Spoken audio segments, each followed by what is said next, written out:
We continue our journey into delicious spud dishes with potato gratin next on Urban Kitchen Revolution.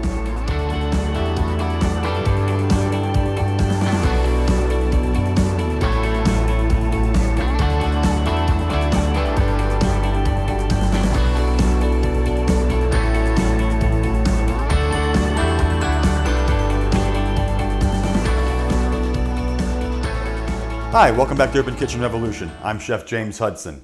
Today, we're going into one of my favorite potato dishes, even more so than mashed potatoes, which we covered last episode, potato gratin. Basically, potato gratin is nothing more than a super cheesy, creamy, baked potato dish, or not like a baked potato, but rather a potato dish you bake in the oven, like a casserole, basically. So, without any further ado, let's just basically get into it. I've got a whole bunch of rough-shapen Idaho or what we call chef potatoes in the industry, just kind of misshapen, that they're not really going to use in restaurants for baked potatoes or in steakhouses or something like that. These are great for this kind of dish, one, because they're super cheap and super plentiful, because potatoes have this habit of not growing to uniform shapes despite what McDonald's wants. So you can pick these up for a song. And what we're going to do is we're basically going to cut them down the middle in half like this, and then we're just going to thinly slice potatoes like this, okay? And I'll do 2 full potatoes before we get into the assembly process here. Or like this, when you're super cocky and confident.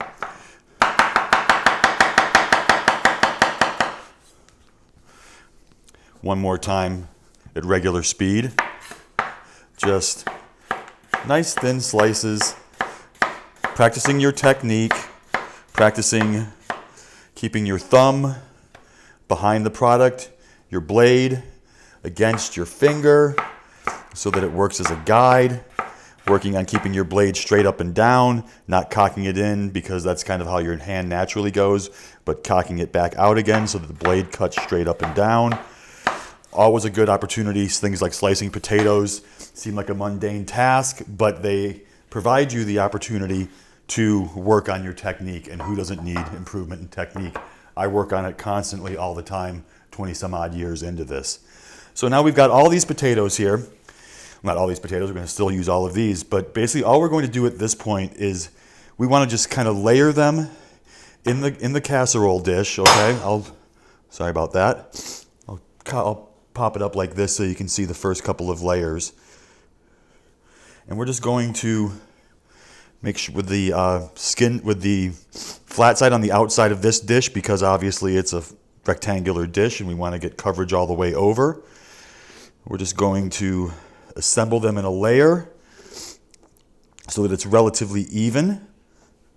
And basically it's going to take about 2 full layers, I'll show you here in a second, to get a full layer, like a full even level layer of potatoes in here.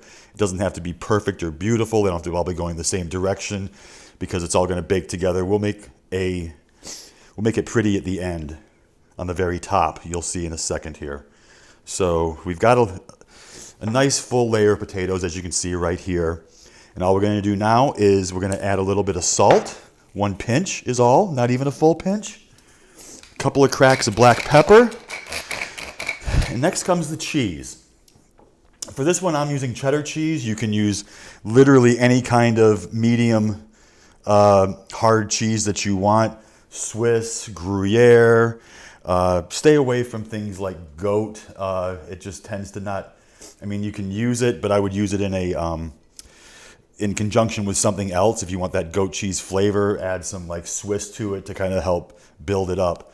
So there we go. That's the first layer. And really all we're going to do at this point is repeat that a couple more times until we basically come about 2/3, 3/4 of the way up the casserole dish. So I'm just going to go ahead and bang this out real fast. And maybe we'll go into fast motion on the camera or something. But that's really all we're doing at this point, is just building up layer upon layer, nice and even, so that it cooks even.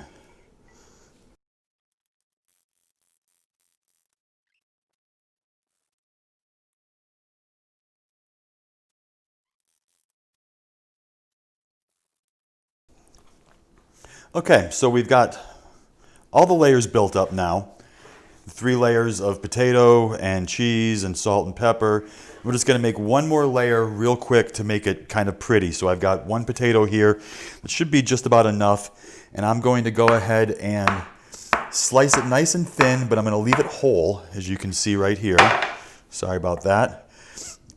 Just being extra careful. I want them to be kind of even slices, but also not, because we're being extra careful because we don't have a flat surface to work with here. We're kind of working without a net, so to say. So we're just going to take these and kind of shingle them down so that you get an appearance that you, at least appear that you weren't sloppy in your construction of it. And now you've got a nice, pretty top layer at least, because that's all anyone's going to see anyway, so why does it matter what the bottom looks like? So now, just again, a little tiny bit of salt and pepper. Just a couple of cracks.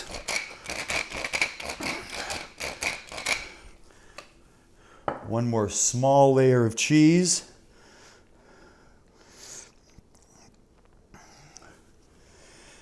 And then finally, we're going to go with heavy cream. I've got about 8 ounces here. No, actually, I take that back. I got about 16 ounces, so half a kilo of heavy cream.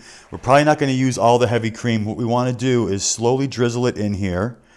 And we want it to fill in all the nooks and crannies, obviously, but we don't want to fill it all the way up. We want it to only come about 2/3 of the way up the side of the pan. And if you do it really fast, the problem is you don't get to see the seepage go in and get an idea of where you're at. So I like to go nice and slow.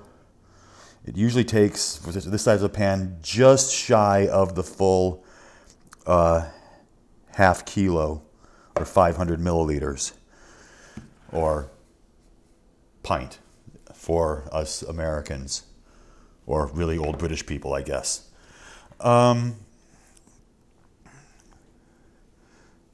There we go. All right, so yeah, that's really it. Just a touch more here on the sides. And what we're going to do now is take an piece of aluminum foil, and I'm going to go ahead and pre-score it. I want holes all the way through it, because what we want here is we want it to evaporate. We want the heavy cream to kind of evaporate as it's baking, but we don't want the potatoes and the cheese to brown just yet, because this has to go in the oven at 350 or about 180 Celsius for a solid hour. This is a very easy dish to make, but it just takes a little time to put together. So about a solid hour with this on, and then about another 20-30 minutes with it off to kind of let the cheese and everything brown and get all sexy and outstanding.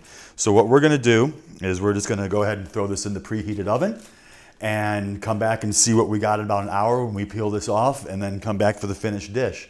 And that's it for right now. I will see you guys in a little bit. All right, so it's been about an hour now in the oven. We're going to go ahead and pull it out and remove the foil and see what we've got. I can hear it bubbling, which is a good sign. Oh yeah, here we go. All right, cool. So as you can see, the cream is has definitely risen, which is great. Not overflowing, which is another reason why we didn't fill it all the way up to the top with the heavy cream. We're going to put this back in the oven now for about another, and of course the potatoes are basically fully cooked at this point. We're going to put it back in the oven for about another 30 minutes or so, let it caramelize up a little bit on top, and then let it cool down, and it's ready to eat. So we'll be back in about 30 minutes to check on it again.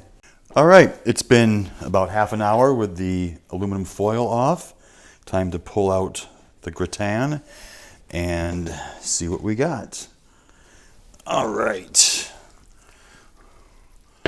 So there we go. We are ready to rock and roll. As you can see, it is super nicely caramelized on top.